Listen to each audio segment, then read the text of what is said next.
Sir நம்ம மரத்தோட update எப்படி போயிட்டு இருக்கு? ஏன்னா எப்போ படம் மிஸ் ஆகும்? நம்ம நீங்களும் ரஜினி சார் நடிக்கக்கூடிய படத்தோட ஷூட்டிங் எப்போ சார்? நீங்களும் கமல் சார நடிக்கிறீங்க பாருங்க.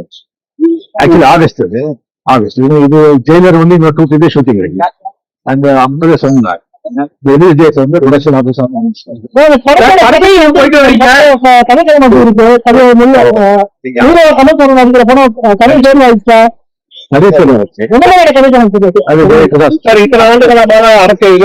சினிமாவை வந்து பயணிச்சுட்டு வரீங்க. நிறைய நடிகர்கள் நிறைய அரசியல் தலைவர்கள் பார்த்திருக்கீங்க. தற்போது நீ ஒரு சக நடிகரா ஜனநாயகம் படம் முடக்கப்பட்டதுக்கு உங்களோட கருத்து என்ன சார்? சாரி எனக்கு சார் இது முக்கியமான கேள்வி. ஒரு மூத்த அரசியல் நடிகரா இருக்கிறாங்க. இப்போ உள்ள இளைஞர்கள் நடிகர்கள் மேல ரொம்ப ஈடுபட்டு ஒரு ஆர்வமா போயிட்டு அவங்க ரொம்ப இதா பண்றாங்க. நிறைய பேர் கீழே வந்து அடிபட்டு உயிரிழக்கிறத கூட நம்ம பார்க்க முடியுது.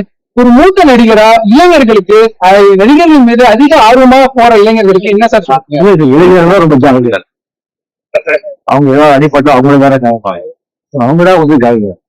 இழப்புக்கு பிறகு பெற்றோர்கள் ரொம்ப வருத்தப்படுறாங்க. ஆனா இது இளைஞர்கள் புரிஞ்சுக்க மாட்டாங்க. ஒரு மூத்த நடிகரா நம்ம தமிழ்நாட்டு இளைஞர்களுக்கு நீங்க கொடுக்கக்கூடிய ஒரு அறிவுரை சொன்னீங்கன்னா நல்லா இருக்கு. வந்து படிக்கிற டைத்துல வந்து படிப்புல மட்டும்தான் அவங்க முழு கவனம். அந்த இடத்துல அந்த டைத்தை விட்டாங்கன்னு சொன்னா அதுக்கு வாழ்க்கையில வந்து அவங்க ரொம்ப கஷ்டப்படுறது. அது மட்டும் அவங்க மனித படிப்புல மட்டும் அவங்க வந்து ஜீவல அவங்க சிந்தனை அவங்க எல்லாமே அதுதான் இருக்கும். முதல்ல வந்து உடம்பு ஆரோக்கியத்தை பார்க்கணும். இந்த டைப்ல முதல்ல சொல்றது வந்து இளைஞர்களுக்கு தயவு செஞ்சு இந்த குடிப்பழக்கத்துவ கஞ்சா இதெல்லாம் வந்து தயவு செஞ்சு வந்து நீங்க அடிமையாகாதீங்க. அது பண்ண அவங்க வாழ்க்கையே கெட்டு போயிடும். அது நீங்க மட்டும் இல்ல, உங்க சம்பந்தப்பட்ட தாய் தந்தை குடும்பம் எல்லாரையும் வாழ்க்கையை நீங்க நடக்க மாட்டேங்குது. சோ அதுல மட்டும் நீங்க வந்து யாராவது அப்படி உங்க நண்பர் கிடைச்சா அந்த நண்பர்கள் கிட்ட அவங்க கிட்ட வந்து கிட்ட கூட போகாது, தூரம் வரை.